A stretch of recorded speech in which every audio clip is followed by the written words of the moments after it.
My name is Hannah Whitfield, and I am 30 years old, and 6 years ago my mother-in-law told my husband, in a kitchen I was not supposed to be able to hear from, that she was afraid I was going to cost him his soul. Last November, at my son's baptism, that same woman stood up in front of a congregation that was not even her own, and asked if she could say something before the pastor prayed over him. Nobody in that room, but my husband and I, knew what it cost her to ask.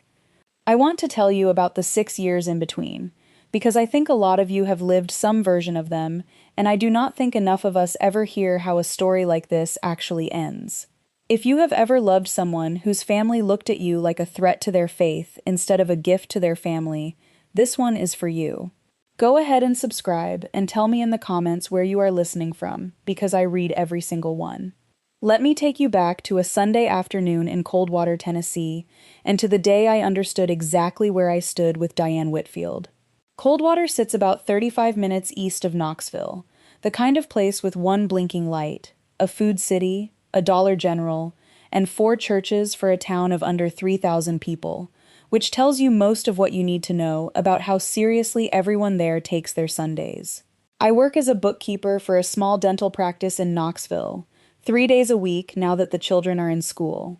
A job I fell into almost by accident after a semester of night classes, and have kept for going on 9 years, because I like the quiet order of it, the way a ledger either balances or it does not. No room in it for anybody's opinion about how it should feel.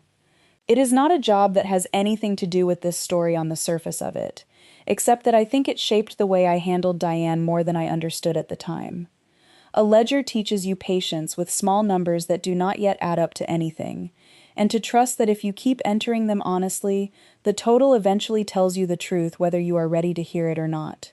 I grew up in Knoxville itself, at a church called Living Water Fellowship, which is Assemblies of God, in a sanctuary with a worship team and a sound booth, and hands raised during the singing, my own included, though not always. My mother led women's ministry there for as long as I can remember.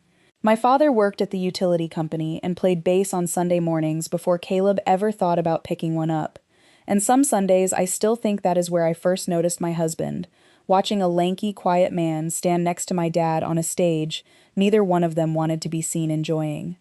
Caleb Whitfield grew up in Coldwater at First Baptist, an independent Baptist congregation where his father was a deacon until he passed, and where his mother, Diane, has run the kitchen committee and half the prayer chain for over 30 years. Caleb played guitar, not bass, at his own church, until his sophomore year of college, when a friend from a summer job invited him to Living Water on a whim, and something in him quieted down in a way he told me later he had never felt in a room before. He kept coming, quietly at first. He did not tell his mother for the better part of a year. I did not actually meet him for another several months after that, because Living Water is not a small church, and a lanky, quiet man standing near the sound booth is easy to miss if you are not looking for him, which I was not, being 23 and mostly occupied with a waitressing job and a night class in accounting. I was in no hurry to finish. What I remember first is not his face. I remember his hands, because my father handed him a bass guitar one Wednesday night rehearsal when the regular player was out sick, and Caleb held it like it might go off, and then played 4 bars of something so tentative that my father laughed out loud from behind the drum kit and said, "Son, it is not going to bite you." He came back the following Wednesday anyway, and the one after that, and by the 4th week he had stopped looking like a man holding a stranger's instrument, and my father, who does not say much, told me on the drive home one night that the Whitfield boy had a real ear and a real want to be there, which from my father was practically a wedding blessing all on its own. We started talking after rehearsal over coffee that the church kept in a pot that had been going since the 6 o'clock service. Terrible coffee, the kind you drink because the conversation is worth more than the cup. He told me early on, plainly, that he had grown up Baptist, that his mother did not know he was at Living Water most Wednesdays, and that he was still working out what he believed about some of what he saw there, the raised hands, the way a testimony could run long, and I told him that was fair, that I had grown up inside it and still had Sundays where I sat with my own hands folded, watching instead of joining, and that faith did not owe anybody a performance either direction. He liked that answer. He told me later it was the first time anybody from either side of his life had given him permission to simply watch for a while without deciding on the spot. We dated for the better part of a year before either of us said the word love out loud, careful, unhurried, the kind of courtship that looks boring from the outside and feels like the safest thing in the world from the inside. He met my parents on a Sunday afternoon over pot roast, and my mother, who has never once in her life failed to have an opinion, told me afterward that he asked more questions about the sermon than most men who had grown up in the pews, and that she liked him for it. It was nearly a year before he worked up the nerve to bring me to Coldwater. I want to be fair to Diane from the very start of this story, because it would be easy for me to tell you about her the way you tell a story about someone who wronged you, and that is not actually the truth of who she is, and it is not the whole truth of what happened between us. Diane Whitfield buried her own mother's faith once, in a manner of speaking, and she has never fully said so to anyone but me, and only very recently.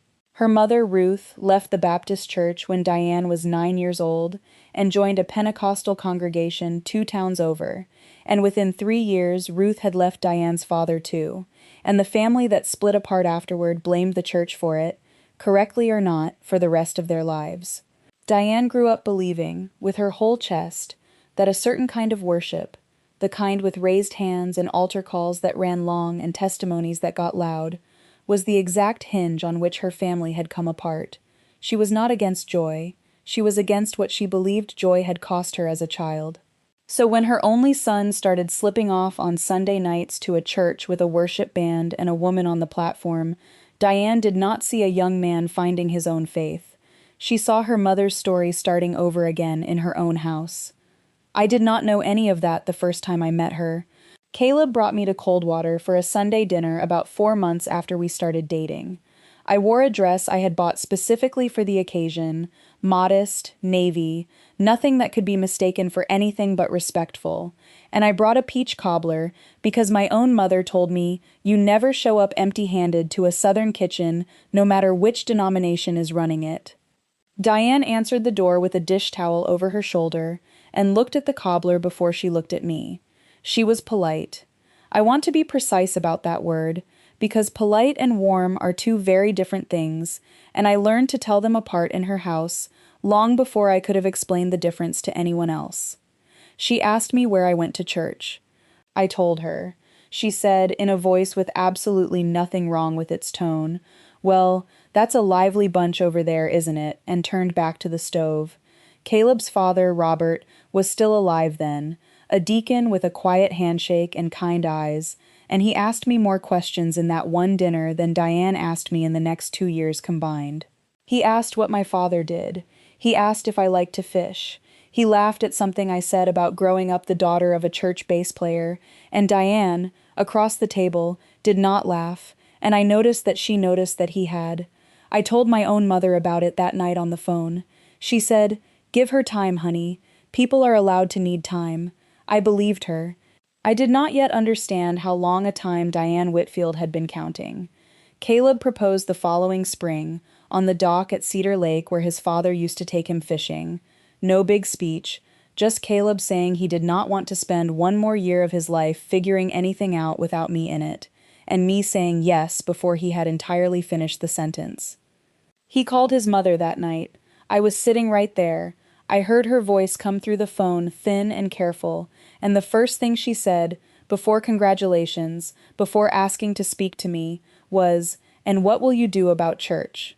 Caleb told her we had not decided everything yet, which was true, and she was quiet for a moment and then said, "Well, I hope you'll think hard on it, Caleb. This is not a small thing." It was not the response I had pictured, but it was also not a slammed door, and I told myself that mattered. Robert Whitfield walked me down the aisle himself, because my own father had passed 3 years earlier, and I will love that man for the rest of my life, for the steadiness of his arm that day, and for the fact that when he handed me off at the front of the sanctuary at Living Water Fellowship, in a church that was not his own, he leaned in and said, "Your daddy would be awful proud," and I believe he meant every word. Diane came to the wedding. I want to be fair and say that. She did not boycott it, and she has never once, in 6 years, missed a holiday or a birthday or a hospital visit out of spite. Whatever else is true about this story, she never withdrew her body from the room. What she withdrew was something quieter than that, and it took me longer to name. She sat in the third row. She did not raise her hands during the first song, which nobody expected her to, but she also did not sing at all, not even the words, arms folded through the entire thing, and when the pastor, my pastor, prayed the final blessing over us with his hand raised and his voice rising the way it does, I watched her over Caleb's shoulder, and her eyes were open the whole time, watching the room the way you watch a fire you are not sure is out. At the reception, she hugged me and told me I looked lovely. She meant it. That is the thing about Diane that took me years to understand. She was not lying to me at any point in this story. She simply believed, with total sincerity, that loving her son meant worrying about me, and she never separated the two. The rehearsal dinner the night before had already shown me the shape of things to come, though I did not have the language for it yet. Diane had offered to host it at her own house, which I took as a kindness at the time and still believe was partly meant as one. She made a pot roast the size of a Buick, and rolls from scratch, and set the table with her own mother's china, and partway through the meal my own father, before he passed, stood up to offer a toast, and Diane, without any particular malice in her voice, said, before he could get 2 sentences in, "We don't usually do a lot of that kind of thing at our table, Gary, but go right on ahead," and my father, a gracious man, laughed it off and kept his toast short, and I remember sitting there thinking, she just told my father how to behave in her dining room on the night before her son marries his daughter, and nobody at that table but me seemed to notice it had happened at all. Caleb noticed. He told me in the car afterward that his mother ran a tight room and always had, and that it was not really about my father. It was simply how she kept the ground steady under her own feet when something large was happening that she had not chosen. And I remember thinking that was a generous way to describe it, and also, 6 years later, that he turned out to be exactly right. The first 2 years of our marriage, the coldness lived in small rooms, not large ones. We had dinner at her house most Sundays after our own church let out, because Caleb wanted that, and I wanted it too, if I am honest, because some part of me kept hoping the next dinner would be the one where something thawed. It never happened at the table. It happened in dozens of small substitutions that, taken one at a time, could always be explained away, and taken together, told me everything.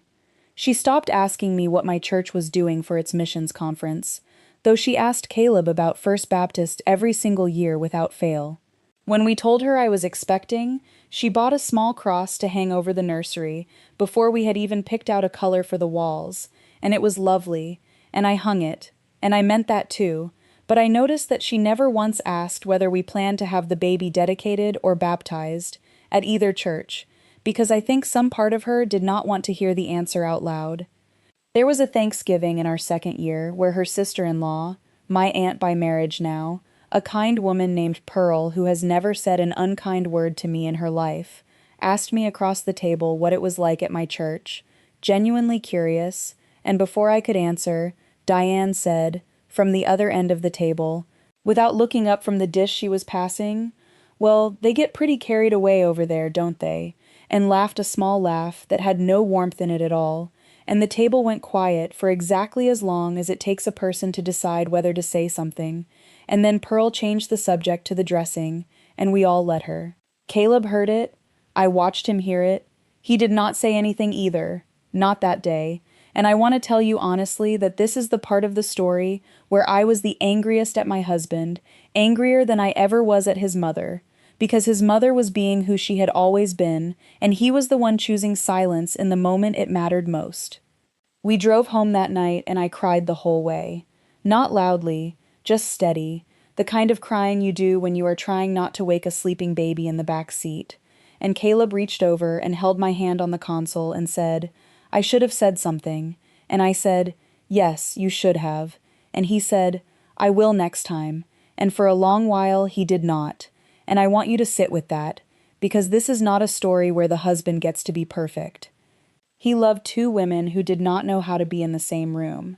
And for the better part of 2 years, he tried to solve that by asking me to be patient, which is a different thing than standing beside me. There was another Sunday that same winter, smaller than the Thanksgiving one, and in some ways it stayed with me longer, because nobody else even saw it happen. Diane had always been the one to pray before the meal at her table, for as long as Caleb could remember, and I had never once tried to take that from her. But one Sunday I arrived a few minutes early to help her in the kitchen, and she asked me, almost as an afterthought, whether we still did all that praying out loud over each other at my church, the way she had heard some churches do, laying on of hands and the like, and I told her yes, sometimes, when someone was struggling or sick, and she went quiet for a moment over the stove and then said, "I suppose I just think a person's prayers are between them and the Lord, not a whole room's business." And I said, "I think that's true too. Most of the time, and some of the time it helps to not carry a thing alone." And she nodded like she had heard me, and never brought it up again. But she also never once, in all the years after, asked me to pray with her, not even when I offered, gently, more than once. I told Caleb about that conversation, and he said, "Give her time," the way he always did, and I began to understand, somewhere in that second year, that give her time was not actually a plan. It was a place he went to avoid one. Our son Micah was born in our 3rd year of marriage. Diane came to the hospital. She held him. She cried, real tears, and told me he was beautiful, and I believed every word of it, because a baby is the one thing in this story nobody in it ever pretended not to love completely. But when it came time to plan his dedication, the conversation at her kitchen table went a way I had been half expecting for 3 years. She said, very gently, that she hoped we would consider having him dedicated at First Baptist, since that was where his father and his grandfather had both been raised, and where the family's roots were, and I said, just as gently, that we planned to dedicate him at Living Water, since that was our church, the one we attended, the one where we served. She was quiet for a moment, and then she said something I have turned over in my mind more times than almost anything else in this whole story. She said, "I just want him to have a real foundation, Hannah. I want him raised on the whole counsel of God, not just the parts that feel good on a Sunday morning." I did not raise my voice. I want you to know that, because I have thought a great deal since about how easy it would have been to, and how little good it would have done. I said, "I want that for him too, Diane. That's exactly what I want for him." She looked at me for a long moment, like she was deciding whether to believe me, and then she said, "We'll see," and passed me the green beans, and that was the whole conversation, and it told me everything about how far apart we still were, because we agreed completely on what we wanted for my son, and she still did not believe I was capable of giving it to him. Here is the part of this story I did not understand until much later, because it was happening in a house I was not in. Diane went to her own pastor, a man named Harold Duncan who had led First Baptist for over 20 years, and told him her worries about her son's marriage, about the church her grandson was going to be raised in, about what she called, in his account of it to me much later, a real burden on her heart. Pastor Duncan, and I want to be fair to him, because he never once said an unkind word about me directly, told her something that she repeated to me herself, years afterward, almost word for word. He said, "Diane, you can worry about the wrong things and be entirely right that something matters." He told her that the question was never going to be settled by which building the family attended. It was going to be settled by whether Hannah loved the Lord and loved her family, and he told her, plainly, that from what he had observed of me at family gatherings, at the hospital when Robert had his first heart scare, at the funeral home when Robert's own mother passed, he had no reason to doubt either one. She did not want to hear it. She told me later that she nodded at him and thanked him and drove home and prayed the exact opposite prayer for another 2 years, which is one of the most honest things anyone has ever told me about themselves. Around that same time, she also recruited an old family friend, a man named Curtis Boyd who had known Caleb since he was in diapers, and who ran the men's Bible study at First Baptist, to take Caleb out for coffee, and, in Curtis's own words to me much later, make sure the boy hadn't lost his bearings. Caleb came home from that coffee quiet for most of an evening, and when I finally got it out of him, he told me Curtis had asked him, kindly enough, whether he worried his children would grow up confused, going back and forth between two different kinds of church, and Caleb had said no, not confused, just loved twice over, and Curtis had not really had an answer for that, and had changed the subject to fishing, which is what men in Coldwater do when a conversation has gone further than they meant it to. I did not find out about that coffee meeting until Micah was already walking, and when I did, I was not angry at Curtis, who has since become, strangely, one of the gentler voices in this whole story. I was tired, in the particular way you get tired of being a subject discussed by people who have never once asked you a direct question themselves. The years between Micah's dedication, which we did hold at Living Water, with Diane sitting in the back row again, arms folded again, and the year everything changed, were not dramatic years. I want to be honest about that too, because I know some of you are waiting for a single terrible scene, and there was not one. There were 100 small ones instead. There was the year she gave Micah a children's Bible from a Baptist publishing house for his birthday, instead of the one we had already started reading with him, and never asked which one he liked better. There was the Easter she hosted, where she said the blessing over the meal herself, the way she always did, and thanked God for a family raised in the truth, and looked, just briefly, just for a half a second, at me when she said it. There was a phone call I was not meant to hear, where I picked up the extension in our house by accident while Caleb was talking to her, and heard her say, "I just don't understand what she's teaching him, Caleb, all that emotion." And Caleb said, "Mom, she teaches him the same things you taught me." And Diane said, "It is not the same thing." And I hung up the phone very quietly and sat at my kitchen table for a long time. I never told Caleb I heard that call. I am telling you now instead. There was one more incident from that stretch of years I want to tell you about, because it is the one that came closest to making me genuinely angry, rather than simply sad. The summer Micah turned 4, Diane took it upon herself, without asking either of us, to sign him up for the week of vacation Bible school at First Baptist, and drove over on a Tuesday morning to collect him for it, while I was at the grocery store, leaving a note on my own kitchen counter that said, "Thought he'd enjoy it. Back by noon. Love, Grandma." I came home to an empty house and a note instead of my son. And I want to tell you honestly that I sat down at that counter and cried before I ever got angry. Because it was not the Bible school itself that undid me, it was the fact that she had not asked. That some part of her still operated as though my permission on a matter like this was a formality rather than a requirement. Caleb called her the moment I told him, and it was one of the very few times in this whole story that I heard him raise his voice on the phone, and he told her plainly that whatever her intentions, she did not get to remove his son from our home without our knowledge. Ever again, regardless of how good the reason sounded to her. She apologized for that specific thing within the week, a short, stiff apology that was nothing like the one she would eventually give me in my own kitchen years later, but it was real as far as it went, and she never did anything like it again. Micah, for what it is worth, came home from that morning happy, having made a craft with cotton balls and learned a song about Noah, and asked me at dinner that night whether we had cotton balls at our own church too, and I told him we did not, but that we had other things instead, and he seemed satisfied with that answer in the easy, unbothered way that 4-year-olds are satisfied with almost anything, which made the whole episode both smaller and larger in my mind at the same time. What I did, through all of it, and I want to say this without any pride, because pride is not what carried me through those years, was almost nothing at all. I did not write her a letter defending my theology. I did not ask Caleb to confront her formally. I went to church on Sundays. I taught Micah his prayers.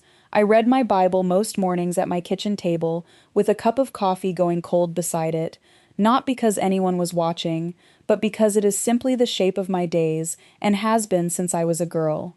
I showed up at every family dinner, every holiday, every hospital visit when Robert's heart got worse, and I brought a dish, and I helped with the kitchen even though Diane never once let me run it, and I prayed for her, specifically, by name, most nights, which she did not know, and which I want you to know I did not do to earn anything.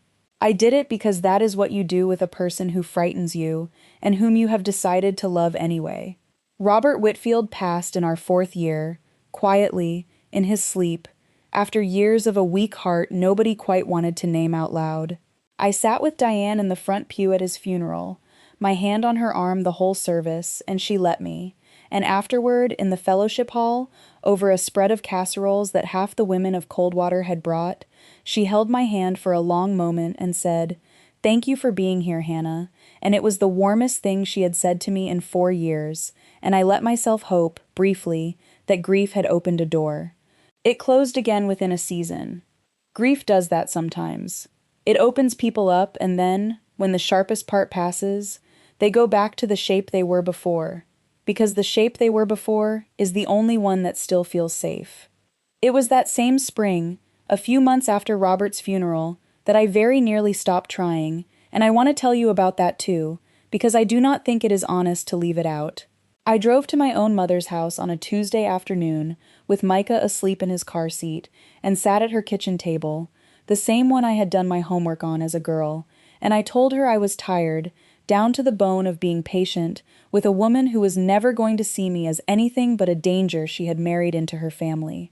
I told her I had started dreading Sunday dinners the way you dread a dentist appointment, counting down the days, rehearsing what I would and would not say, and that I did not know how many more years I had in me to keep showing up somewhere I was tolerated instead of wanted. My mother let me finish. She has always been better than I am at letting a thing finish before she answers it.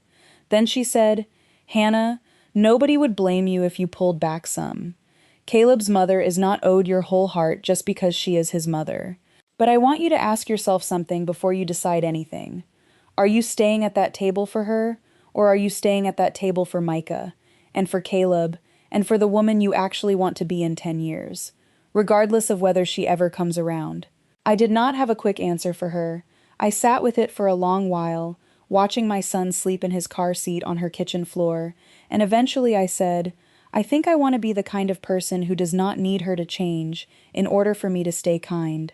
And my mother said, "Then that is your answer, and it is a harder road than the other one, and I am sorry for that." And she got up and put the kettle on, and we did not talk about Diane again that afternoon, and I drove home an hour later steadier than I had arrived, though nothing at all had actually changed.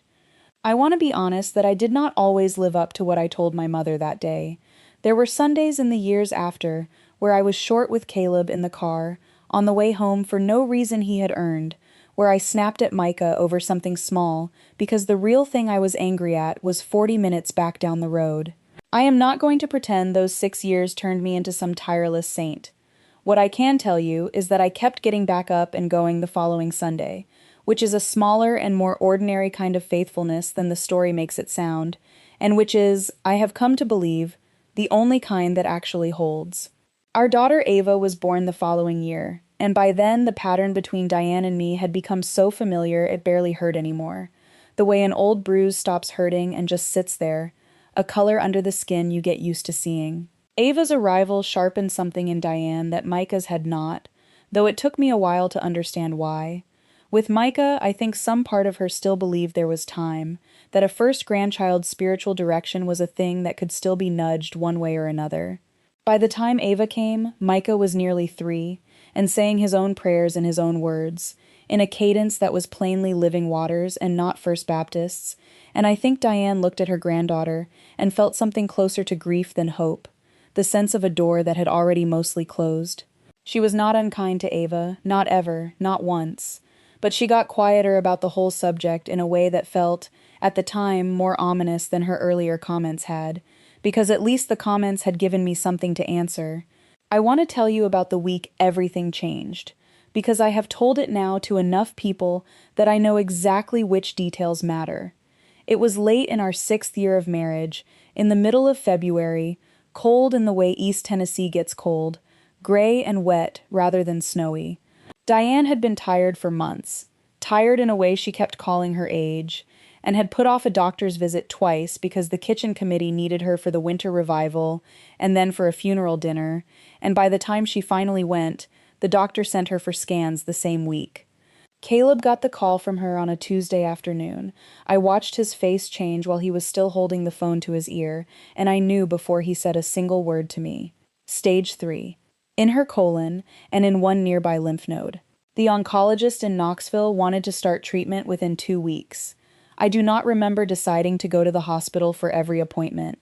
I remember simply doing it, the way you decide to breathe. I took time off work. I brought Ava, who was still nursing, in her car seat, and left her with my own mother in the parking lot when the appointments ran long, and I sat in waiting rooms with magazines I never read, and I sat with Diane through the first round of chemotherapy, holding a small plastic basin, more than once, because Caleb had to be at work and someone needed to be there, and I was the one whose schedule bent the easiest. The first several days were mostly ordinary hospital days, if there is such a thing, long stretches of waiting between short bursts of frightening information. Diane was polite to me in that room in a way she had never quite managed to be at her own kitchen table, maybe because a hospital strips a certain amount of pretense out of a person, or maybe because there was simply nobody else available at 2 in the afternoon on a Wednesday, and pretense is a luxury you can only afford when you have other people to spend it on. She asked me, on the third day, almost shyly, how Ava was sleeping through the night, a question she had never once asked me directly before, and I told her, and she nodded and looked out the window for a while, and I understood that we were, in some small and unremarkable way, simply keeping each other company now, without either of us deciding to. I did not tell her I was praying for her out loud in the hallway before I came into the room. I did that quietly, alone, the way I have prayed for 6 years, because that is simply how I pray. But I want to tell you that in the 11th day of her hospital stay, the worst one, after the fever spiked and they moved her to a room with more monitors and a nurse who checked on her every hour, I stopped hiding it. It was close to midnight. Caleb had gone home to relieve my mother with the children, and I had told him to go, that I would stay, and I meant to just sit there quietly with my hand on the blanket near her feet, and instead, without entirely deciding to, I found myself praying out loud, low, just above a whisper, the kind of prayer you say for someone you are afraid of losing, no performance in it at all, nobody to perform for, just me and a machine beeping, and a woman half asleep who I did not think was listening. She told me weeks later that she was listening the whole time. She said she kept her eyes closed because she did not want me to stop. The second thing happened 3 days after that, and this is the part of the story I still cannot tell without my voice doing something strange. Micah was 4 that winter. We had told him his grandmother was very sick, in the plain, careful way you tell a 4-year-old anything that large, and he had taken to praying for her at night on his own, without being asked, in his own words, the way children do before anyone teaches them the right ones to use. Diane was strong enough for a short visit by then, sitting up, thin, her hair already thinning from the treatment, and Caleb brought the children by on a Saturday afternoon. Micah climbed up onto the little chair beside her bed, the way he always did with anyone he loved, and without any instruction from either of us, he folded his hands the way he had seen me fold mine, and he said, God, please make Grandma Diane strong again, and please let her come to my school program, and thank you for her cooking, and please help the doctors. In Jesus' name, amen. It was not a polished prayer. It had a run-on sentence in it about her cooking that made Caleb laugh quietly even in that room. It was exactly what it was, a small boy's honest request, said without a single word that anyone had rehearsed with him. Diane started crying before he had even finished. Not the composed, dignified crying I had watched her do at Robert's funeral. Something rawer than that, both hands over her face, her shoulders shaking, and Micah, alarmed, patted her arm and said, "Don't cry, Grandma. It's a good prayer." And that undid her even further. She cried for the better part of an hour after the children left. I stayed. I did not ask her why. I simply sat there and let her, the way you let a person cry when you understand, without being told, that it is not really about the thing in front of them. When she finally quieted, she looked at me, her face still wet, and said, "He prays just like you." I said, "I suppose he does." She said, "I have spent 6 years telling myself that boy was being raised without any real reverence in him at all. and I just watched him talk to God like he does it every single day of his life. Because he does, doesn't he? I told her he does. Every night, sometimes in the car, once, memorably, in the cereal aisle at the grocery store, out loud, for a woman he had seen crying by the yogurt. Diane was quiet for a long time after that. I want to tell you I said something wise in that silence, but I did not. I simply sat there with her, the way I had sat there for 11 days, and let whatever was happening in her happen. It was nearly 3 weeks later, after her first round of treatment had ended and the scans had come back showing real shrinkage, real hope, that she asked Caleb to bring her by our house on a Sunday afternoon, alone, without the children, which she had never once done in 6 years. I made coffee. We sat at my own kitchen table, the one she had never sat at more than a handful of times, and she held the cup in both hands for a while before she said anything at all. Then she said, "Hannah, I owe you an apology, and I am not going to make it a short one, because you have earned a long one, and I have had 6 years to think about what I would say if I ever got the courage to say it." I did not say anything. I have learned, from watching my own mother, that the kindest thing you can do for someone working up to something hard is simply let them get there. She said, "I decided who you were before I ever gave you a chance to show me. I decided it the day Caleb told me where he'd started going to church. And I decided it again the day I met you, standing on my porch with a cobbler I never once thanked you properly for. I told myself I was worried about his soul, and some of that was true. But if I am honest with you and with myself, most of it was an old fear that had nothing to do with you at all. It was my own mother's story, playing itself out again in my head, and I put it on you because you were standing where she used to stand, and that was never fair." She said, "I told your pastor's church a lively bunch, in front of my own family, at my own table, and I meant for you to feel small when I said it, and you did. I could see it, and I have thought about that moment more than almost any other one in my whole life since, because it was cruel, and I dressed it up as concern, and those are not the same thing, and I knew the difference even while I was doing it." She said, "I watched a 4-year-old boy pray for me in words nobody taught him, in a hospital room, on what might have been one of the worst nights of my life, and I could not find one single thing wrong with what I heard, not one word. And I have spent 6 years looking for something wrong with the way you raised him, Hannah, and I never found it, because it was never there to find." She said, "I was wrong about you, not wrong the way you're wrong about a small thing, like a recipe or a route to town, wrong the way you're wrong about a person's whole heart. And I am asking you, plainly, to forgive me, because you have loved my son and my grandchildren and me for 6 years, without once asking me to be anything other than what I already was, and I never once returned the favor until a scared old woman in a hospital bed ran out of anywhere else to look. I was crying by then too, and I want to tell you I said something graceful and immediate, but what actually happened is that I got up and hugged her, and she held on to me longer and tighter than she ever had in 6 years, and when we finally sat back down, all I said was, 'I forgive you, Diane. I have loved you the whole time. I just needed you to know it was safe to love me back.' She laughed, a wet, unsteady laugh, and said, 'Well, I suppose I finally do.' I want to tell you what happened in the months after that, because reconciliation in real life is not one perfect conversation. It is 100 small corrections, in the other direction this time. She started asking about living water, real questions, not barbed ones. What does the singing sound like? Do you really raise your hands the whole service? What is it like, the way they pray for people up front? I answered her honestly every time, and more than once I told her plainly that not everything about my own church was for everyone, that even I found some of it took getting used to when I was younger, and she seemed to appreciate that I was not selling her anything, only telling her the truth. She came to Micah's baptism that November, the one I told you about at the start of this story. She sat in the second row this time, not the third, and she did not fold her arms. During the second song, a slow one, I watched her close her eyes, and her hands, I noticed, stayed at her sides, open, palms down against her legs, which I understood was as far as she was ever going to come, and which was, I promise you, further than I ever expected her to go, and it was enough. It was more than enough. Before the pastor prayed over Micah, she stood up in her seat, in a church that was not her own, in front of people she had never met, and asked if she could say something first.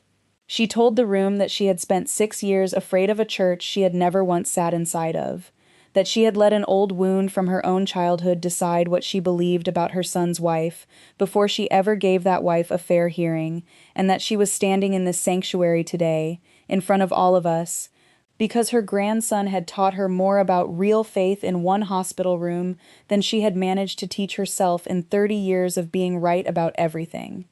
Then she turned to me and said, in front of everyone, "Thank you for never once making me feel small for taking 6 years to get here." Pastor Reeves prayed over Micah after that, and I do not remember a single word of the prayer itself, because I was watching my mother-in-law cry openly in a Pentecostal sanctuary, with her hands open at her sides, and I thought about a woman on a porch 6 years earlier, looking at a peach cobbler like it was something she needed to be suspicious of, and I thought, we made it. We actually made it. I should tell you what became of Pastor Duncan and Curtis Boyd, because both of them turn up again at the end of this story in small ways that mattered to me. Pastor Duncan came to see Diane twice during her treatment, and on the second visit she told him, with Caleb in the room, that he had been right about me years before she had been willing to hear it, and that she was sorry it had taken a hospital bed to teach her what he had tried to tell her at his own desk. He told her, gently, that it is a common enough thing for people to need to see a truth lived out before they can accept it spoken, and that the Lord is patient with that kind of slowness, even when we are not patient with it in each other. He asked if he could pray with the two of us together before he left that day, Diane and me, both of us, and it was the first time in 6 years that a Baptist pastor and I had prayed side by side in the same room, and Diane held both our hands while he did it. Curtis Boyd, of all people, is the one who ended up building the little wooden cross that hangs in Micah's room today, the one that replaced the store-bought one Diane gave us years before Micah was even born. He heard, through Coldwater's usual channels, about Micah's prayer in that hospital room, and he showed up at our door one Saturday with a rough-cut piece of walnut and an offer to make something for the boy. No explanation needed beyond that, and Caleb told me it was as close to an apology as Curtis Boyd was ever going to know how to give, and I told Caleb that was more than enough for me. Here is where everyone is now, because I know you will want to know. I want to mention one more small thing before I tell you where everyone landed, because it is the detail Caleb brings up most often when we tell this story together now. On the drive home from that first apology at my kitchen table, he reached over and took my hand on the console, the same way he had that cold night years earlier after the Thanksgiving comment. And he said, "I am sorry it took her this long, and I am sorry I did not stand between the two of you sooner than I did." And I told him what I believe is true, that he had grown into standing beside me even if it took longer than either of us would have chosen, and that growing into a thing late is still growing into it, and I would rather have a husband who arrived slowly and stayed than one who talked well early and drifted later. He has not forgotten that conversation, and neither have I. Diane's scans have stayed clear for over a year. She still cooks for every holiday, and this past Thanksgiving, for the first time in 6 years, she asked me to say the blessing, and I asked her to say it with me instead, both of us with a hand on the table, and she agreed, and it was not perfect or polished, our two different ways of praying tangled up together over a turkey, but it was honest, and honest is what this whole story was always missing until that hospital room. She and I have breakfast together most Saturdays now, just the two of us, at a little diner on Main Street in Coldwater, and she asks me real questions about my church, and I ask her real questions about hers, and neither one of us is trying to win anything anymore. She still thinks my church gets a little carried away sometimes. She said so at breakfast just last month, and I laughed, and she laughed too, because we have both learned that you can love someone completely and still shake your head at their choir a little, and that is not the same thing as a wall. Pearl told me something a few months after Diane came home from the hospital that I have held on to ever since. There was a women's meeting at First Baptist, and one of the women, not unkindly, just making conversation the way people do, asked Diane how she felt about her grandchildren being raised in, as she put it, that other kind of church. And Diane, according to Pearl, set down her coffee and said, My daughter-in-law sat with me through 11 days I would not have survived alone, and my grandson prayed for me in words nobody taught him, and if that is what that other kind of church raises up, then I have spent 30 years worrying about entirely the wrong thing." Pearl said the room went quiet, the same way it had gone quiet at that old Thanksgiving table, except this time it was Diane who had said the hard true thing out loud, and nobody in the room argued with her. I think about that exchange more than almost anything else in this whole story, because it is the mirror image of the moment that hurt me worst. All those years earlier, when she said a lively bunch and let the table go quiet around it. This time the silence meant something entirely different, and she was the one who had made it. Micah is 10 now and still prays in run-on sentences, and Diane still cries every single time, on purpose now, because she says she has decided that particular kind of crying is one of the best things left in her life. Ava is 7, and she does not remember a single day of the coldness, which is its own kind of quiet miracle, because it means the wall I lived inside of for 6 years is nothing more to her than a story her mother tells sometimes, the way you tell a child about weather that passed through long before they were born. She calls Diane Mimi, a name Diane picked out herself the year she came home from the hospital, and some Saturdays it is Ava, not Micah, who climbs up into Diane's lap at that little diner on Main Street and asks her to tell the one about the peach cobbler again, and Diane tells it a little differently every time, always a bit harder on herself than she needs to be, and I let her, because I think she has earned the right to be the one who tells that part of the story now. Here is what I want to leave you with. If you are in the middle of your own version of this story right now, with your own Diane, your own 6 years, your own cold Thanksgiving table, you cannot argue your way into someone's heart. I tried, in small ways, more than once in those early years, and it never once worked. What worked was showing up, plainly, faithfully, for longer than felt fair, and letting the ordinary shape of an honest life speak for itself, on its own time, in its own way. Fear dressed up as concern can look exactly like love from the outside, and it can cost you years if you let it make you bitter. But most of the time, underneath it, there is a frightened person protecting something that once cost them everything, and if you can find it in yourself to keep loving them through the years it takes them to see you clearly, sometimes, not always, but sometimes, you get a hospital room and a 4-year-old's prayer and a woman standing up in a church that is not her own, finally telling the truth. I do not say any of this to promise you a happy ending on any particular timeline, because I know some of you have been at your own version of that Thanksgiving table for far longer than 6 years, and I am not going to stand here and tell you it always resolves, or that it always resolves in this life, because I do not know that, and I would rather tell you the truth than something comforting and false. What I can tell you is that the years were not wasted, even the coldest of them, because the woman I was at the end of those 6 years, the one who could sit in a hospital room at midnight and pray out loud without needing anyone's approval to do it, was built by every single one of those hard Sundays, and I would not trade her back for an easier road that arrived at someone smaller. That is my story. 6 years, 1 diagnosis, 1 small boy's prayer, and a wall that came down not because anyone tore at it, but because it finally had no reason left to stand. If someone in your family has ever needed years to come around to you, I want to hear it. Tell me in the comments, because I think there are more of us waiting on our own Thanksgiving table than any of us realize.